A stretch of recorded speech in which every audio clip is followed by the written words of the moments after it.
Hey, everybody. So, do we take our prayers seriously? Do we take them seriously enough when we pray? Do we really mean it? Do we really feel that they have an impact? So, there's a great lesson about this recently from Daf Yomi. And we're doing Baba Metzia, and you're going to have to bear with some of the kind of legal, boring bits till we get to the point here.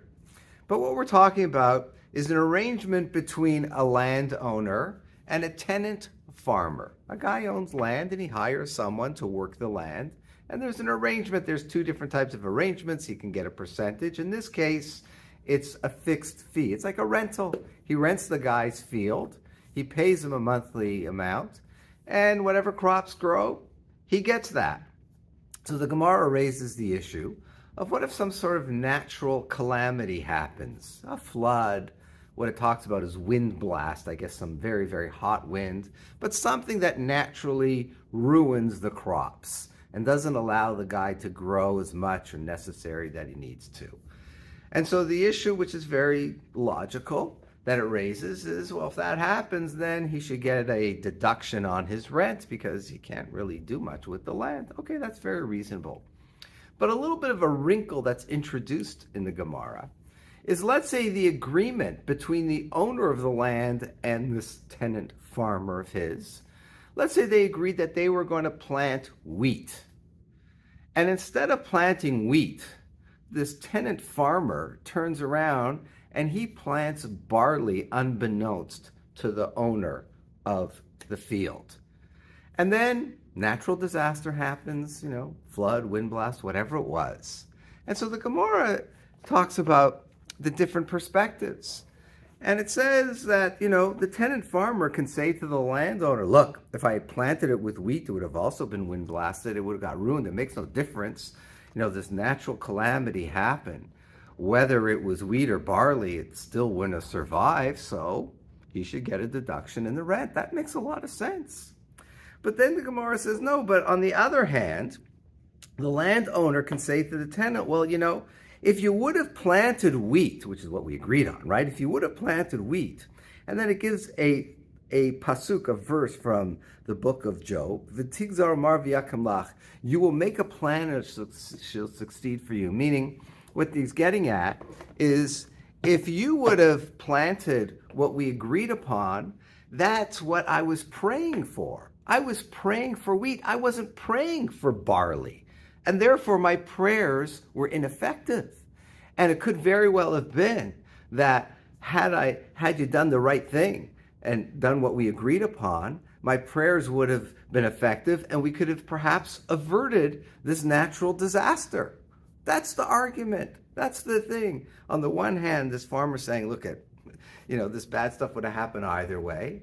On the other hand, the owner says, yeah, but my prayers may have had an impact on the outcome of this, and so therefore you shouldn't get a deduction.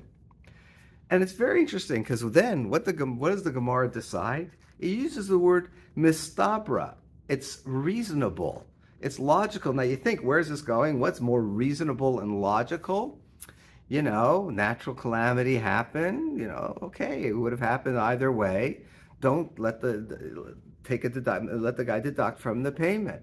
No, that's not what the Gemara says. Mistabra, and then it says that if you planted wheat, and then the fulfillment of that verse, that the way that they're looking at it is, it makes more sense. It's more logical that the fact that this guy missed out on the opportunity to pray for the right thing, which may have averted the calamity.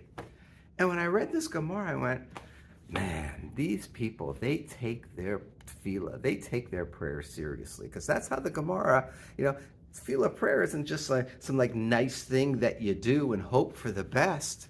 Here's an expression of it in everyday Jewish law that has an impact on the finances of people, and it's indicating that the guy, he has to pay full rent because he didn't give the landowner the opportunity to pray for the right thing. They took their prayers very, very seriously. And it's a very important lesson I think we can gain from and learn from this. And I'm sure there have been times in your life where you've prayed for something and you got it. The power of tefillah, the power of prayer. That half the battle is believing that our tefillah, that our prayer has a meaningful impact. It doesn't mean you're always going to get what you want. You're not going to get everything you pray for. It's not going to be a yes all the time. But still, if we mean it and we're sincere, yeah, it has an impact. But it starts with us taking our tefillot, our prayers, as seriously as the Gemara expected us to, through the expression of that little Gemara that they mentioned. So we should all pray for the right things, and that especially when it comes to prayers about peace for Israel, peace for the Jewish people, especially in Eretz Yisrael and all over the world, should come about quickly and speedily. Have a good Shabbat.